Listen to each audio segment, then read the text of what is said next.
That is one big pile of shit.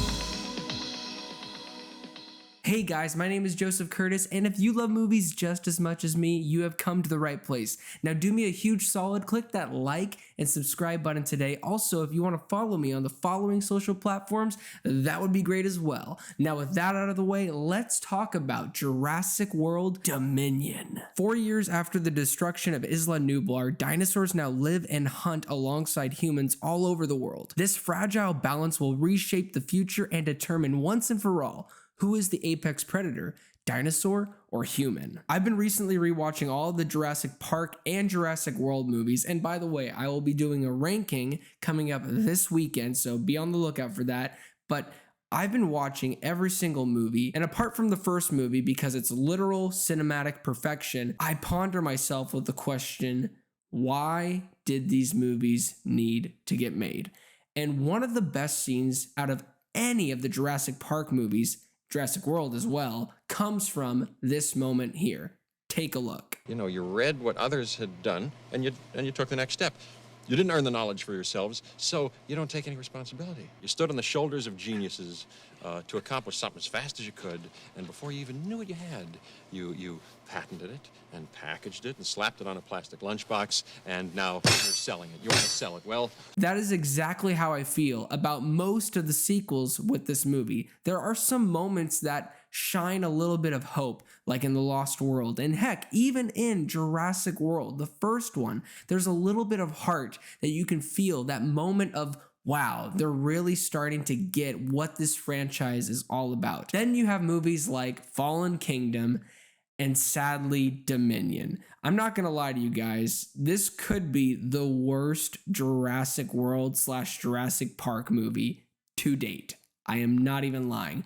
But before I get to the negatives, let's talk about what worked with this film. Alan Grant.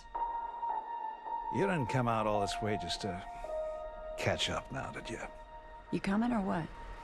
It's great to see the original cast. Heck, everybody does a really good job with their performances. I don't know who that new girl is. She's been in the trailers and she does a fine job in this movie. Didn't really care about her character. She really wasn't integral to the plot personally to me. Other than that, everybody does a good job. Bryce Dallas Howard, Chris Pratt, Sam Neill, Jeff Goldblum, heck, Laura Dern, love her. Everybody is great. Even the little girl that's one of the worst characters in the franchise. I like seeing the old cast back. It was cool. Some really fun moments between them all. Even though they're few far in between, I liked when they were on screen. It was awesome. And yes, it was nostalgic. And that is the whole point of this. It's nostalgia. And yeah, the dinosaurs were really cool as well. You know, you get a couple cool action sequences. That one scene in the trailer, that is the best part in the entire film, when the raptors or whatever the heck they're called, they're chasing Owen throughout this town. It's awesome. Like, those are the moments that I really found myself enjoying the movie. And some parts in the third act, I found myself chuckling here and there and somewhat liking the action sequences that come to play at the end, even though it was very badly lit. What else? It's beautiful to behold. There's some really good moments. The cinematography, it's not the most beautifully shot Jurassic Park film or Jurassic World movie.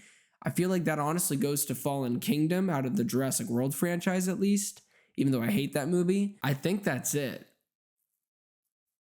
Let's talk about the things that didn't work with Jurassic World Dominion.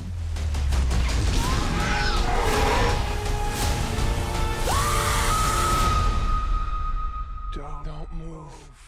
This might be a little bit all over the place because I have some thoughts with this film. There is, and this is non-spoiler, there is so many inconsistencies throughout this movie when it comes to characters meeting each other, how characters get out of certain situations. Oh, luck.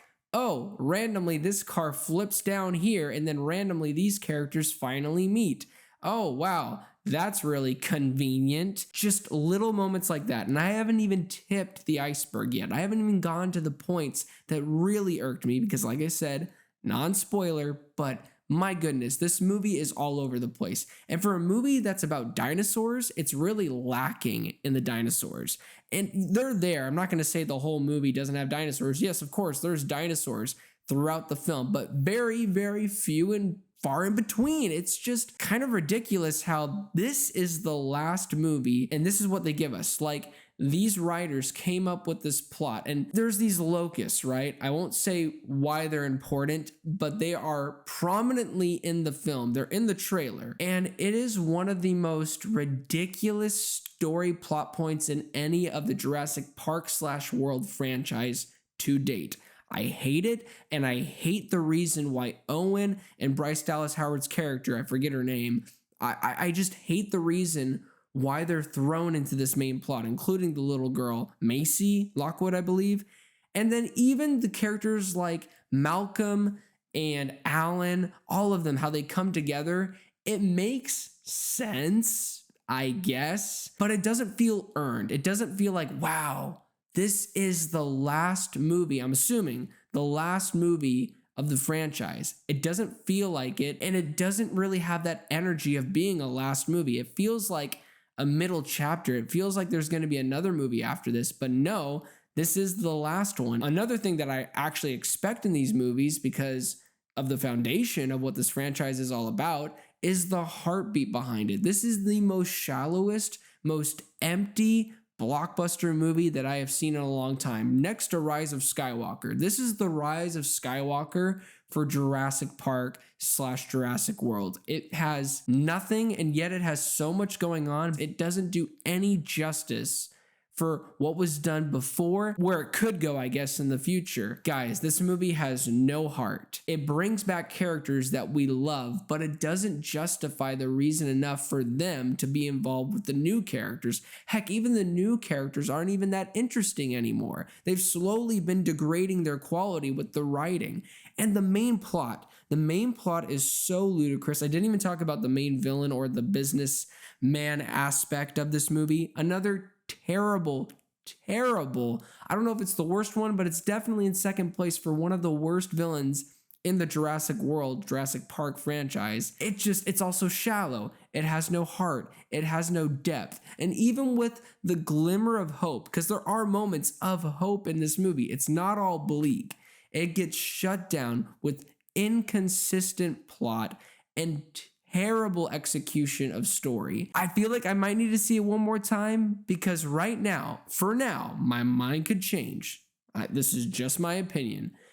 But for now, I'm going to give Jurassic World Dominion a solid 4.5 out of 10. Well, thank you guys so much for watching my review. It really, really means a lot. Please don't forget to like and subscribe. And also, don't forget to be blessed.